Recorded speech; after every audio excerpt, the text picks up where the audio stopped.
When you're designing these spaces and you're creating these compartments and you have water features and you have plant material, all that has to be coordinated very well, because everything is alive, everything is changing, everything is growing taller, wider, covering the ground.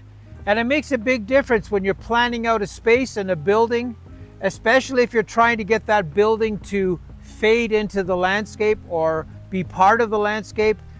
You have to consider how these plants behave, how much they grow, how tall they get, how much leaf coverage they have.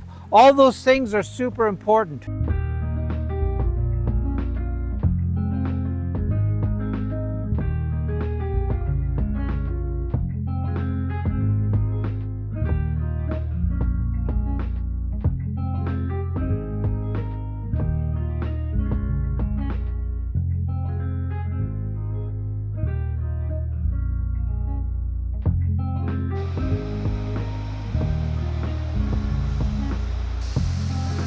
This river is getting smaller and smaller and smaller visually, because everything around it is filling in and creating all these extra spaces.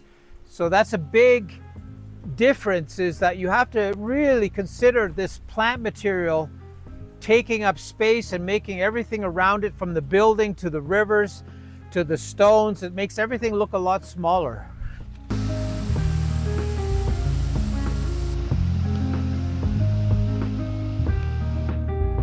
Yeah, it's really important to have this circulation that goes everywhere through your property. And these garden rooms, they have to be very close-knit. They have to work together very well. So you have the building, you have the exits, you have the walkways into the garden. So it's this opening up of circulation that you have to get absolutely right to make a garden and to make a building very, very functional.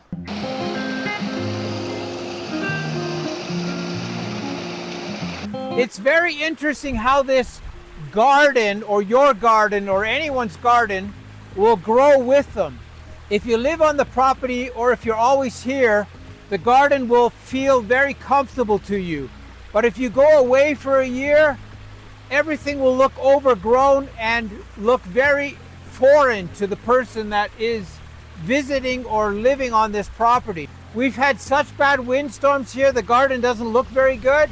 You still feel this peace that you're growing with your own garden.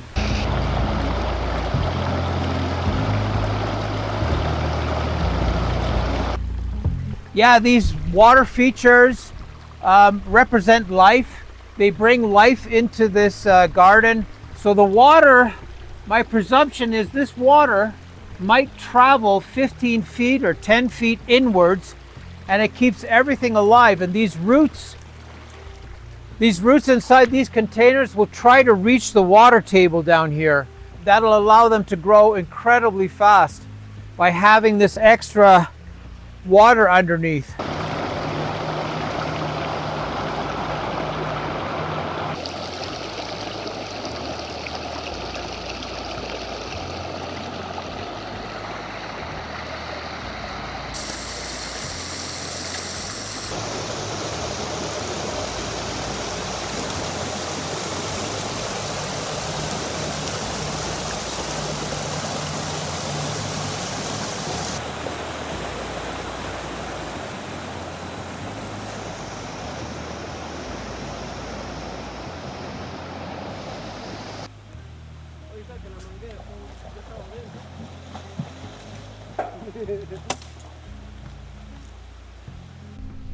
There's a river behind here. There's two ponds behind here.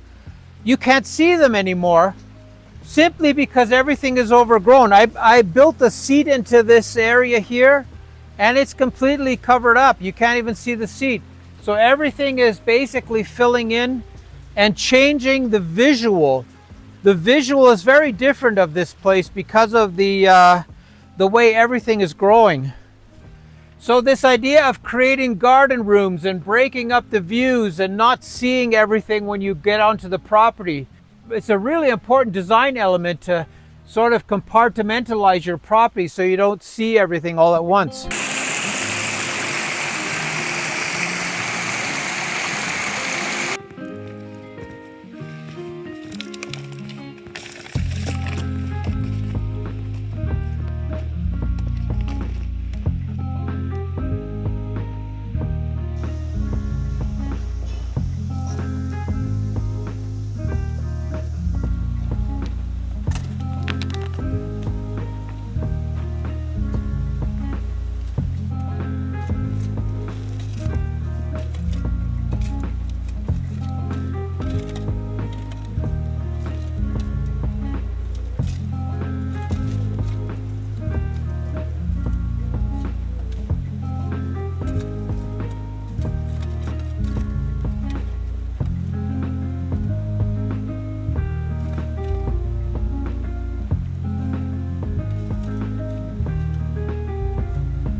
It makes this big difference when everything is growing, filling in, and taking up space and hiding views.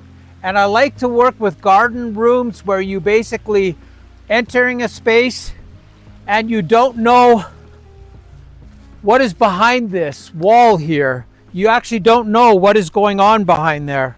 And that makes it so beautiful.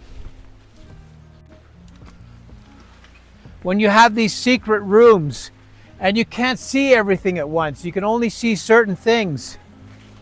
And it makes such a difference when you're designing something, is to consider that this is going to be 24 feet tall. You have to put that in your plan. This is going to take up 1 meter of your walkway. This guy that is at a grocery store, this Norfolk pine, you're presuming that it's going to be 1 foot tall or 5 foot tall. This is a tree. It's going to go enormous. The same with this guy here.